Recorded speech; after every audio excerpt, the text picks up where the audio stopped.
Добро утро. Тръгваме. Ето, там трябва да отидем. Ай.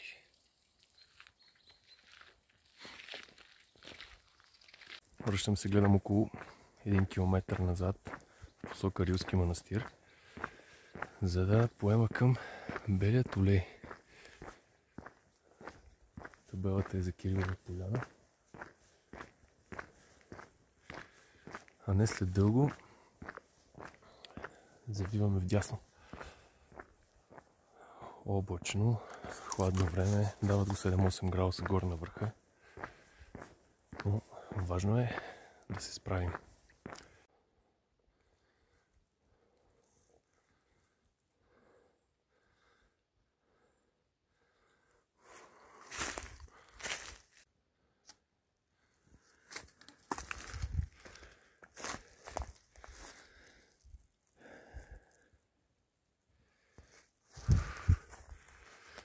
Ние сме натам.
Времето е перфектно, както винаги за мен. В дъжд, облаци и студ. Още малко и отвеса започва.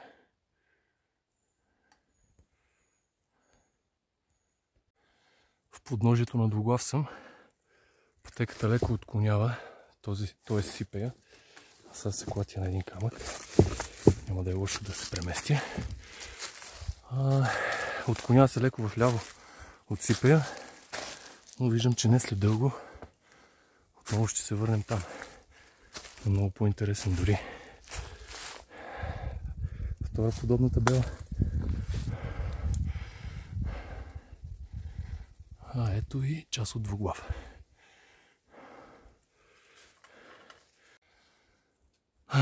Катеренето е яко. От моите любими каманаци. Всичко се клати, всичко се мести. Бъдете внимателни, но не е болка за умиране. Още малко и идвам. Такова нещо може да ви се случи. Малко преди леде.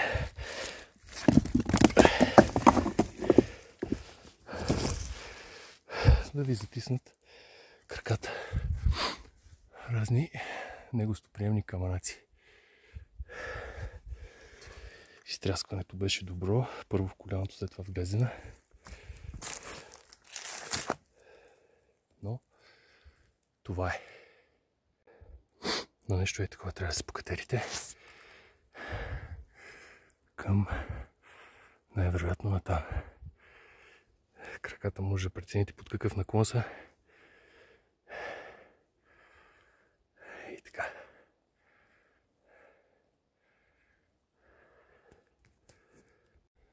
И както се движите по магистралата, тази трева, между другото, е много по-опасна от целия сипей. Легнала е и е страшна пързалка. Да, имаше няколко участъка, в които си катери скала. Съм го заснел. за кратко, защото беше опасно, но тази трева легналата е гаранцията за падането ви надолу. Нарекох я магистрала, защото наближих на кръстовище.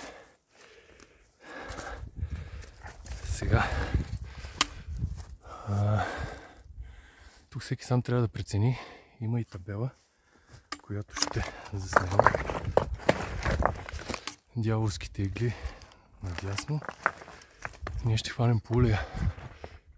Иглите не са проблем. Нещо пада обаче. Те сами си падат.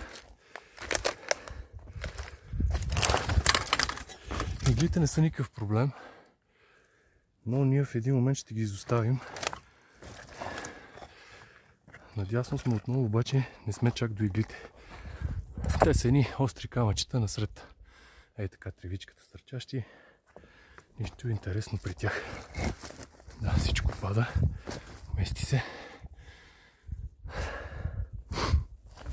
Трябва да сме много внимателни, особено с тревата. Опа. Дяволски игли, бели оле, двуглав и портал и Рилски манастир наобратно. Ето там има едно баирче, след него едни отвеси, по които ще катерим трева. Тъпата трева започна, но и тя е едно от изпитанията. Оттам дойдохме, отляво, от тази скала.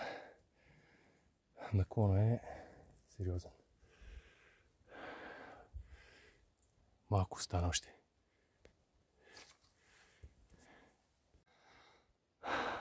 На полянката съм. Включвам се отново, за да покажа каква е тревата и денивелацията. Много е опасно, никой не е агитиран, но стигнали до тук вече, трябва да се качим.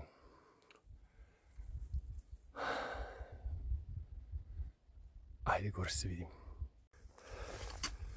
Строго казано обратно, все пак човек има време за размисъл. Разбира се, че е за хората, които спускат. Тази скала, мъничката отдолу, изглежда само мъничка, но не я катерих.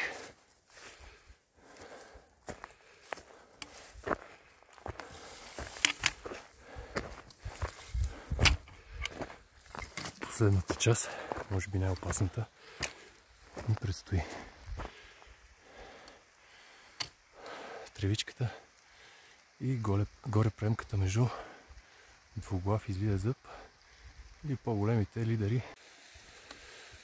Дъждът си рами, облаците са невероятни, гледката също към Кирилова, но вижте тук за какво става дума.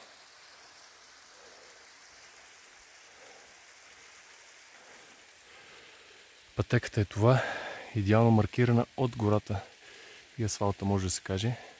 Въпреки че няма как да откриете от самия асфалт маркировка, защото хората са преценили, че е опасно. Но навлезете ли веднъж в гората, изведнъж тя ще ви се появи. И така, премката горе се вижда, това ниското. Но виждате по какви кози пътечки с наклон се движим. След това с тревата ще видим как ще бъде.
Това е положението.